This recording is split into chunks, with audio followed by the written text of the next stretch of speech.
Algebra. We are wrapping up PO51 with a bit of a treat today on a Friday, because I'm about to make your lives a lot easier when it comes to finding the slope of the line that passes through two ordered pairs. First of all, we defined slope as how a line moves across the coordinate plane.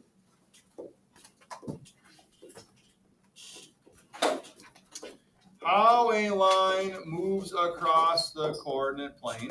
And we also defined it a couple different ways in CO50, right? Rise over run, the change in y over change in x, the difference in y over the difference in x, the vertical change, the horizontal change. All of those words, difference and change, what operation do they represent?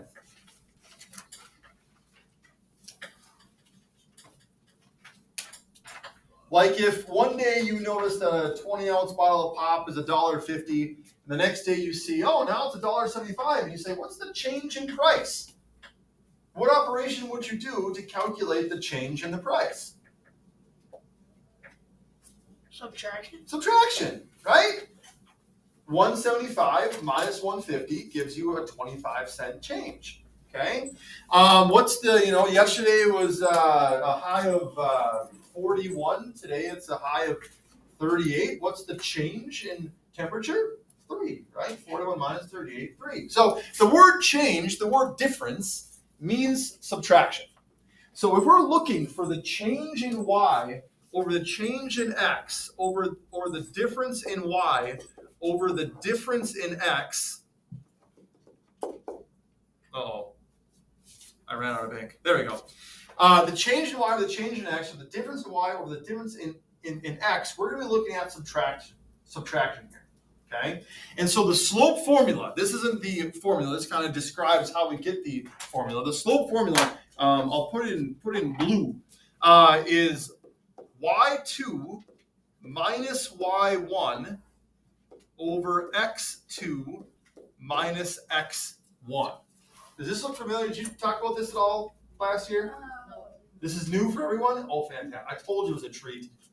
Okay, y2 minus y1 over x2 minus x1. Okay? And what those 2's and 1's mean, notice they're written a little bit smaller. Okay? When you've got something written like this, and that number is raised, what does that mean in math, Mia? Square. It's a power. Right? Y to the power of 2, y squared. When that's not what we have here, right? In this case, that 2 is lower. It's down at the bottom. And so this means like your second y, it's like an order. Second y minus your first y over your second x minus your first x. Okay? So this is not an operation here. It's just like you've got 2 y's. If you have 2 ordered pairs, you're taking the second one minus the first one. You've got 2 x's with 2 ordered pairs is the second one minus the first one, right? So first things first, those 2's and 1's represent order, okay? I want to scroll down a little bit, and I'll rewrite the formula, but I'm going to, so that we can kind of see what we're working with here. So the formula, again, is y2 minus y1. I need some more space. There's no space. I'll write it down here. Y2 minus y1 over x2 minus x1. Okay, and so if we're finding the slope of 2, 1, and 3, 5, which keep in mind, you've already done, right? You already know what the slope of the line is because you did it for homework, okay? But now that you've done it by plotting and counting, we're going to be able to use this formula, and since you already have the answer, you'll be able to tell if you're using the formula correctly. Perfect, okay? So 2, 1, and 3, 5, since this is our first ordered pair, I'm going to label this x1 and y1, our first x value and our first y value, right? Because they're both in the first ordered pair. And then our second ordered pair, this 3 is our second x, and this 5 is our second y. First ordered pair, first x and first y. Second ordered pair, second x and second y. All right? Now, I'm going to sidebar a little bit here, since we've already found the slope. On your page, you should have 2, 1 plotted and 3, 5 plotted, right? And perhaps you even drew in what you counted. What was that vertical change that you found there? Gary? 4. It's not a coincidence that if you look at the two y values here, 5 and 1, what do you get if you subtract them? You get 4, right? Going from a y value of 1 up to a y value of 5, that's a change of 4. You plotted the points and counted it, but if you didn't have the coordinate plane to use, instead you could take, well, my second y value is 5, my first y value is 1, 5 minus 1 equals 4. Huh? Eh? And then for your horizontal change, going over, you counted this. This should be on your page. You found a change of 1. Notice the x values that we were going from. We were going from 2 to 3. What's the difference between 2 and 3? 1. When we use our formula, x2 minus x1, our second x value is 3, our first x value is 2. 3 minus 2 gives us 1.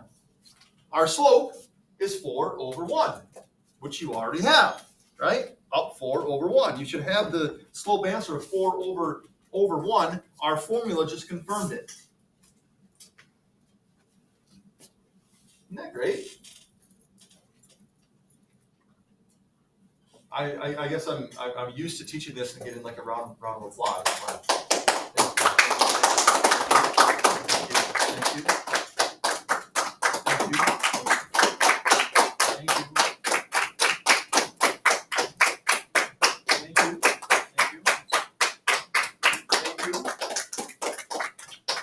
Thank you. Thank you very much. Thank you. That's not really thank you. Okay? Let's try on the next one too, right? 0, 4, 3, 5.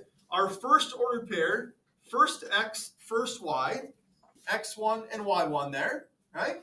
Second order pair, second x, second y. Plugging that into our formula of y2 minus y1, our second y minus our first y, we get 5 minus 4, right? y2 minus 1, second y minus the first y, 5 minus 4. And then our second x minus the first x, 3 minus 0. You should have the slope of 5 minus 4 is 1. 3 minus 0 is 3. Wasn't the slope of this one 1 over 3? Yeah, it was. Let's just verify it quickly. You know, here's 0, 4. Here's 3, 5. When you did your counting, you went up 1. There's the rise. There's the 1 over 3. Up 1 over 3. Okay? Now the formula works. So when I was going through the answers here, what I was doing, I was not plotting the points. I was not counting. I was not doing any of that. What I was doing is I was looking at 5 minus 4 is 1. 3 minus 0 is 3. The slope is 1/3. Right? 5 minus 1 is 4. 3 minus 2 is 1. The slope is 4 over 1. I was doing that formula mentally, so I've had a lot of practice with it. Okay? And someday, the more that you work with it, you will also. And you won't have to do the whole plotting thing. It's another method, but the formula is more efficient. Okay? Third one. Again, let's label these. First x. Almost wrote y2 there. That would have been a whoopsie-doo. First x, first y, second x, second y. If your values in the order pair are negative, they need to be negative in the formula. Okay, the negative signs do matter here. When we set up the formula, our second y minus our first y, y2 minus y1, we do end up with negative 5 minus 3. Okay, that y2 value being negative, that's got to happen in the formula also. And then for our x2 minus x1, our second x minus our first x, 4 minus negative 2.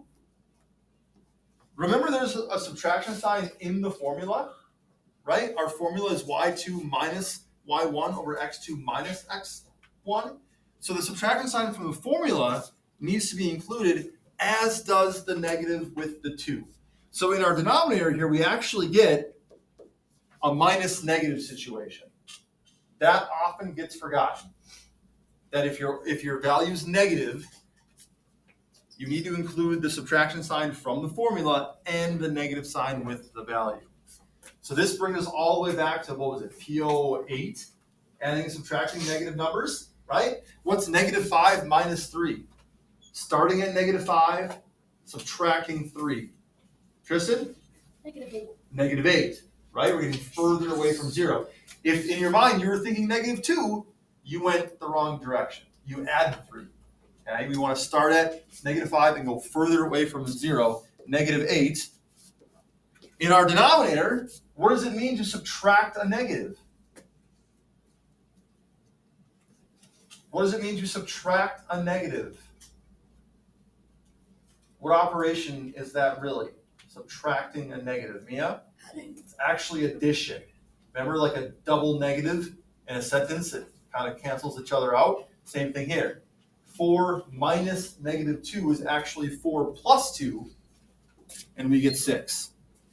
So this does tie in some POs from the past, right? Adding and subtracting negative numbers. If you're still unfamiliar with that, this is going to be more difficult than it could be. You'll have to kind of relearn that also. But negative 8 over 6 is the slope we got. Since it's a fraction, we simplify, and you should get negative 4/3, which you already knew was the slope because you did it yesterday, but now you just confirmed it with the formula. So the nice part about having all these correct answers, and hopefully you were filling in correct answers if you didn't have them, is that now you can check it. By using the formula, you already know what the slope should be. If you get a different slope using the formula, then check your math, right? Could be a negative sign. Maybe you put your x's on top instead of on the bottom, okay? It's pretty easy to check your work here because you already know what the answers are. All right. It's new, but how do we feel? Okay? Try the next one on your own. Again, you already know what you should get, so if you don't get it, then take a look at what went wrong. But I want you to write the formula out. Work must be shown here. Don't just write the same slope that you already know and say, yeah, I got that using the formula. No, show me you're using the formula. I highly recommend at the beginning that you label your x1, y1, and x2 and y2. And then show me what's being subtracted. Show me the work. Right? Yeah? Show me the work. And make sure that you get the same thing you got yesterday.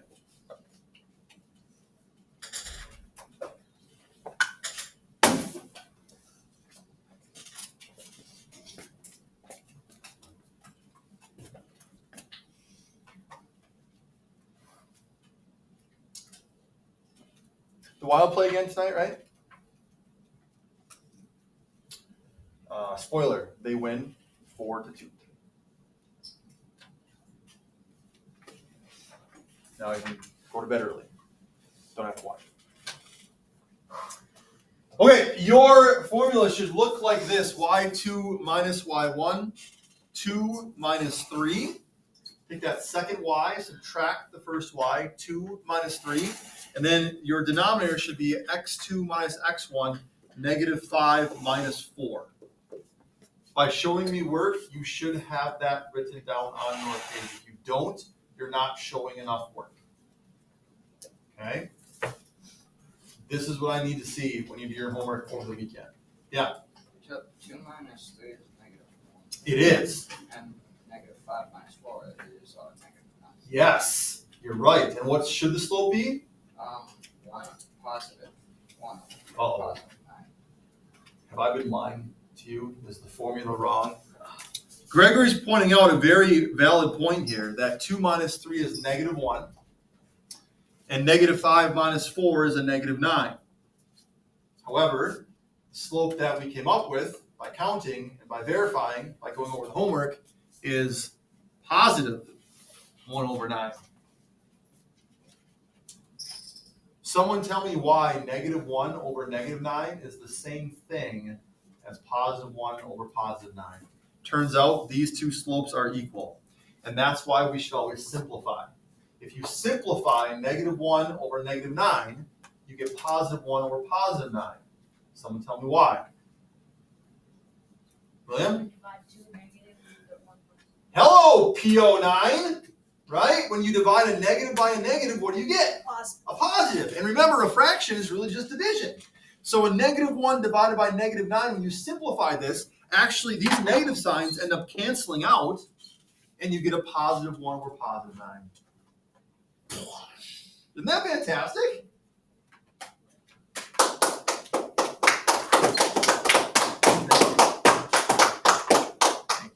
Appreciate that. It's like a bonus applause. Okay. Try the next one as well. Show your work. Again, I recommend labeling X1, Y1, X2, and Y2. This one's got that sign thing where you got to be careful. It's got negatives. The last one did also. This one's got another one, okay? So watch those negatives carefully. You know what the answer should be. Gregory asked a great question. What he got didn't match what he knew the slope was. So he questioned it. We figured it out. It's actually the same, okay? But you should question, okay? You should question.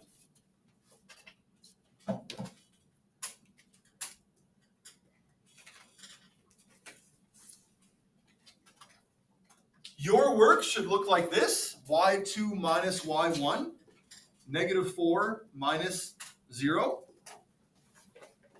And then x2 minus x1. Here's where you got to be careful.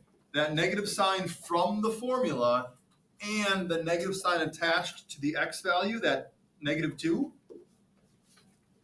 both need to be included. And the slope that you should come up with, -4 minus 0, is still -4. 3 minus -2 is actually 3 plus 2, -4/5. Right? Who's feeling pretty successful now? Many. Good. Any questions that folks have? It's really, this is a detail thing. The minute you start to get overconfident, I got this, I don't have to, I can do it, that's when you start making mistakes. When you stop showing work, that's when you're going to start making mistakes. When you've been teaching for 16 years, then you can do it in your head. You have my blessing. But until then, maybe before then too. But for right now, I want to see the work shown. Okay? One more we'll do together just to make sure. If you've already done this and you're moved on to the second page, fantastic. Plug away at it. Okay? For Tuesday, you have an extra day to do this. For Tuesday, PO51 should be done. I need to see the work for every single one, even if you can do it in your head. Show the work for every single one. This is the work I want to see for every single one. Okay? And then we'll be in line actually for, is this our last objective of the unit? What does the table of contents say? We can figure that out. But we're nearing the end. I anticipate a test probably next week. Probably, no? Where's the table of contents? 51 is last. 51 is the last one?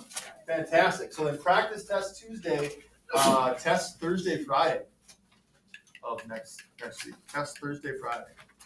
Anyway, this last one here, lots of negative signs to deal with. We've labeled the ordered pairs. We're going to plug them into our formula. Be very careful here with the details. That y2 value, that -2 is negative. And now we're subtracting a -5. So -2 minus -5. And then our denominator, x2 minus x1, our x2 value is negative. And we're subtracting -3. This is why I want you to show your work, because you should have exactly what I have written here. -2 minus -5, -1 minus -3. And then when we do the math here, this is actually -2 plus 5, right? Subtracting a negative is the same thing as adding. Starting at -2, going to the right on the number line 5. That brings us to +3. And this is actually -1 plus 3. Starting at -1, going to the right on the number line 3. That gives us +2. And so 3/2 is our slope. This formula is one you are going to be using again and again and again in graphing, in pre-algebra, and in algebra. This is probably one of the 3 most important formulas I'm going to teach you. Okay? How to find the slope between 2 ordered pairs. This one is worth knowing. Okay? Worth knowing. If I could have, like, you know how I got the POs? If I had like a super power objective, an SPO, this would be one of them. Super power objective. Super important. Okay? Questions, comments, concerns, complaints, compliments, congratulations, or criticisms? Homework for Tuesday, PO51. Both pages, all work shown, and then we will have a test on this unit next week. All right, that's it.